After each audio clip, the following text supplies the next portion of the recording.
morning everyone. I'll be explaining to you how the producer-consumer problem works. So I've sent a PPT to the operating systems group. You guys can open it if you want to. Okay, so what is the producer-consumer problem? Okay, so in a computer system, we are going to have a producer and a consumer. So let's assume that we have a buffer in between. Now the buffer is going to act as a sort of storage area. Now what the producer does is it produces information. This information is going to be stored in the buffer. So and the consumer will be consuming that information which the producer produces. This it works in the first in first out principle. I think you guys are familiar with that from data structures. I don't remember it. So the producer is going to keep producing information no matter what happens. So the problem arises when the buffer becomes full. What does the producer do when the buffer becomes full? And the other problem is when the buffer becomes empty, what does the consumer consume? So the problem is rectified using inter-process communication and semaphores. Semaphores, my colleagues might have explained in previous videos, so I don't think I need to explain what they are. And the main principle is when the buffer becomes full, the producer is supposed to sleep so that it doesn't, put more things into the buffer. It can't, basically. And when the buffer becomes empty, the consumer is supposed to sleep. Now, when the buffer becomes empty, the consumer is supposed to send a sort of message to the producer saying, you need to produce more things, get started on it. Now, that is where the program comes in. This program is actually a flawed solution to this problem. I mean, do you all have the program from the PPT? Okay, so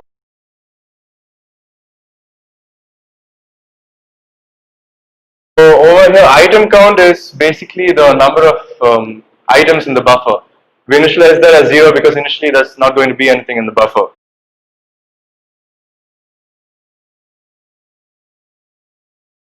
I actually missed a line over here. This sort of begins the block where the block for the producer basically.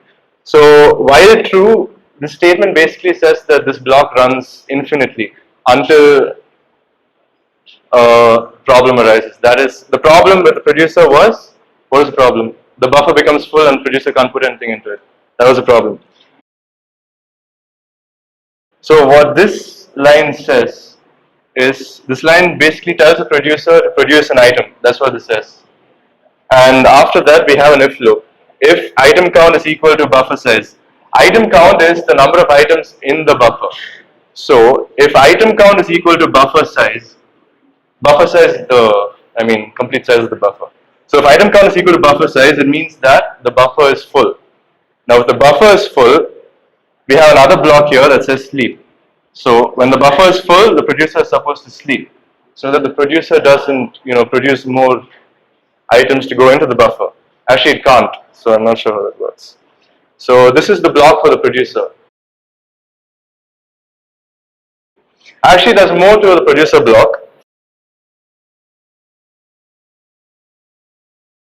Okay, so this logic, item count is equal to item count plus 1. So when the producer produces an item, the item count inside the buffer is going to increase by 1. And this if block, what it does is, if the item count is equal to 1, so if there is an item in the buffer, the producer, what it does is it wakes up the consumer so that the consumer can consume that item in the buffer.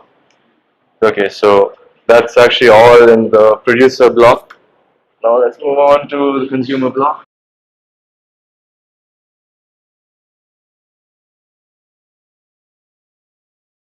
Okay, so this is the block for the consumer. So if the item count is equal to 0, that is, if there is nothing in the buffer, what the consumer is supposed to do is sleep. That is this if block, because there's nothing for the consumer to consume. And this is basically what the consumer does. Remove item from buffer, it consumes an item from the buffer, that is this line. And when it does remove an item from the buffer, this is what happens. item count is equal to item count minus 1, which means an item from the buffer is going to decrease by 1, which is, I mean, what happens when the consumer is going to consume something. So after this, we have, if item count is equal to buffer size minus 1, what does that mean? It means that the number of items in the buffer has decreased by 1. So when the number of items in the buffer has decreased by 1, the consumer is supposed to tell the producer to wake up and produce an item. So that's what this block says, wake up the producer. I mean, yeah. And okay, so this is the end of the code. Problem with this code. So, I mean, if you all are looking at the code in the PPT presentation, when the consumer is about to read the item count is equal to 0 statement, the consumer is about to go into that if block.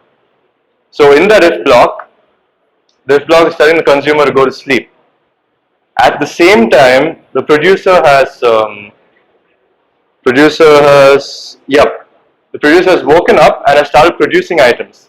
So when the producer starts producing things, the producer issues a call to the consumer trying to wake up the consumer from its sleep. But because the consumer is in an if block and it's about to go to sleep, that wake up call is lost.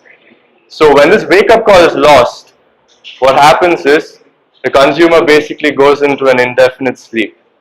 Now when the consumer goes into an indefinite sleep, what happens is, I mean, no items are going to be consumed from the buffer.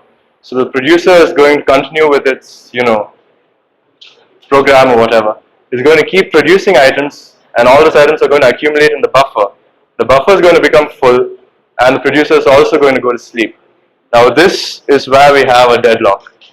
And I mean, that's the deadlock slide in that PPT. If you can read that, you'll probably get a better understanding. And the solution for the deadlock is to basically use semaphores. And what the semaphore does is, in the previous solution which we had, what was basically happening is that wake up call gets lost. So the semaphores basically are able to retrieve those lost wake up calls. Actually, they don't retrieve them, they basically rectify that problem.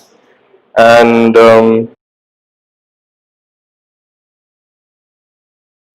we have two semaphores being used. One semaphore is named as fill, and the other is, now fill count is the number of items in the buffer that can be read, basically consumed by the producer. I mean the consumer, sorry. And empty count is the number of empty spaces in the buffer. Okay, so that's what you need to know. And now the program. So over here what happens is when the producer produces an item, the fill count is going to increment by 1 and the empty count is going to decrement by 1. So basically empty count is the number of empty spaces in the buffer. So when the producer produces an item, 1 empty space is going to be occupied. So that's why empty count is going to be decremented by 1. That's what that means. Now the program for this, I mean not a program, more like code. So again, this code is there in the PPT presentation. You can look at it if you want a better understanding of what I'm doing. Okay, so this is the program block for the producer. So what, I mean, again, we have the while true statement. So this block is going to run infinitely until it reaches the problem. So when it reaches the problem, I mean, repetitions are going to stop. Whatever. So item is equal to produce item. So the producer is going to produce an item. And what happens is when the producer produces an item, the empty count is going to get decremented by 1. What is the empty count again? The number of empty spaces in the buffer. So that 1 empty space is going to be occupied by an item. That's why I have this statement. And I actually don't know what this line does. So yeah, that's that. And up the fill count. The fill count is the number of readable items in the buffer. So when the producer produces an item, that is going to increment the fill count by 1. So I mean, we have a readable item in the buffer. That's why we have this statement over here. Now, in this code, we actually don't have the wake up producer and the sleep consumer, those lines which we saw in the previous code. Because there was actually a problem with the previous code, and that problem, I mean, as I said before, has been rectified using this code. Now that was the producer block. Now let's move on to the consumer block. Okay, so this is the code for the consumer block. Okay. So again, we have the while true statement is going to run infinitely until it reaches the problem. And then we have down fill count. Now, what was the fill count again? Now, the fill count is the number of items in the buffer, readable items in the buffer. So, I mean, when the consumer is going to consume an item, that is going to decrement the number of readable items by 1. So that's what this line does. And then item is equal to remove item from buffer. That's okay. And then up the empty count. Now the empty count is the number of free spaces basically in the buffer. I mean, I've explained it like 7 times already now. So when the consumer is going to consume something, that's going to increase the number of empty spaces by 1. And that's what this line does. And this is, yeah, I actually don't know what this line does either. So, and that the codes that I've been telling you right now, it only works when we have one producer and one consumer. So when we have more than one producer and one consumer, we have other processes that take care of it. So this was basically a really simple sort of problem. Beyond that, we have like 4 producers, 4 consumers, 10 producers, 10 consumers. We have multiple buffers, extra. And yeah, so that was a rather simple explanation of the producer-consumer problem. If any of you have any doubts, you can ask me.